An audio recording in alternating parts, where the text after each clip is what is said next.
Ed Young Jr., you have been chosen to be analyzed. I want to start analyzing pastors' sermons, little clips. So if you scroll on TikTok and there's a pastor doing a sermon that you're like, we need to talk about this, send it to me.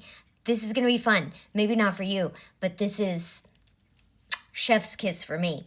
All right. So the deal is, pastors these days remind me of actors. They're on a stage, they have fog, they have a band, musicians. I mean, they're the actors of today. They're movie stars too sometimes, because sometimes they have satellite churches where they are filmed and then a screen is shown to the audience and they're not even there preaching. It's just them being filmed. Also, they read scripts. Most of the time at these mega churches, they're not even talking from the heart. They are just memorizing something that has been given to them to read. The series is going to start with Ed Young Jr. Out here in Grapevine at Fellowship Church. The man has had so much plastic surgery. I can't keep up. He does not look the same now that he did when I was a kid growing up with him right in the town over. Also, back in 2008, I believe, his church did a clickbait thing called The Great Sexperiment. And it was like having sexual relations with your spouse, supposedly with your spouse, for a whole week, every day. And then email us and tell us how you felt and blah, blah, blah. But as a kid, driving by that church with the banners hanging out front, talking about sexual relations, that was really creepy to me. And then he and his wife Lisa get on the roof of their church and there's a bed and they're doing their sermons in the bed as they talk about sexual relations and how God made it. Yeah, he did. But I don't want my pastor talking about it. I don't need you to talk about it. Also, whenever I would go to that church, I called it Club Fellowship because we would go on Saturday night right before we hit the clubs. It was like a pre-club because there was the music, it was dark, it was all the partiers that were like, but we need a little bit, we need to feel better about ourselves, that we're good, so we'll go to this church.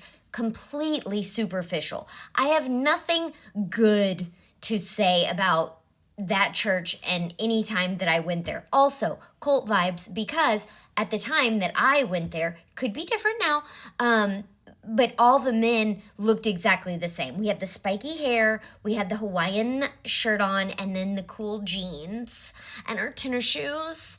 It was a whole look, if you will. Let's watch this clip of him and then we'll analyze. I sometimes think, when I'm in heaven, will I have any regrets about Earth? Lisa and I have been married for 43 years.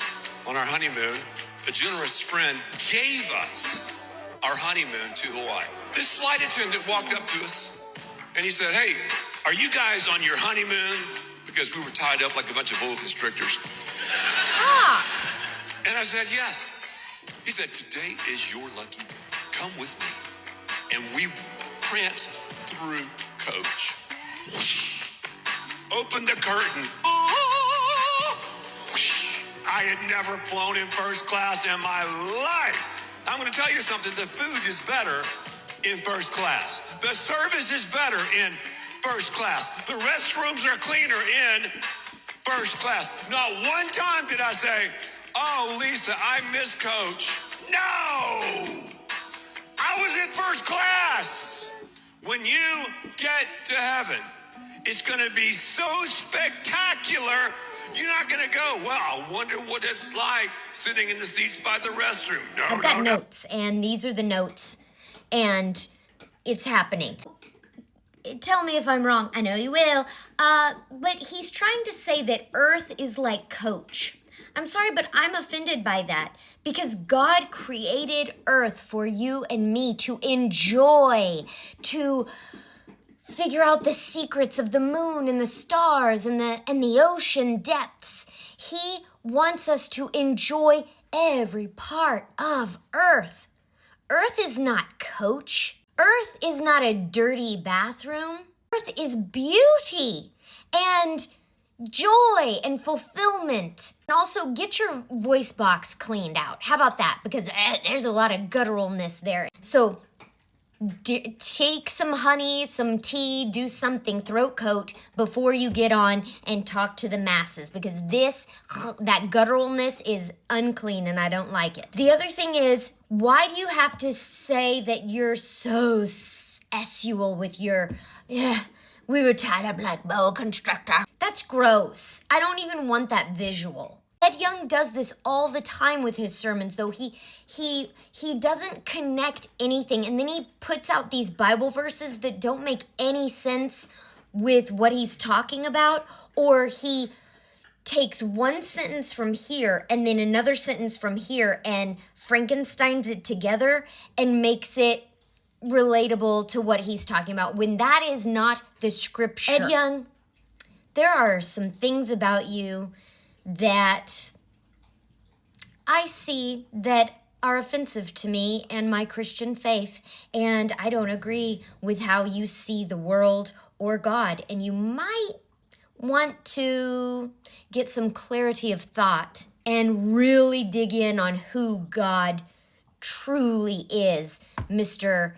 $8 million private jet to fly to the Bahamas.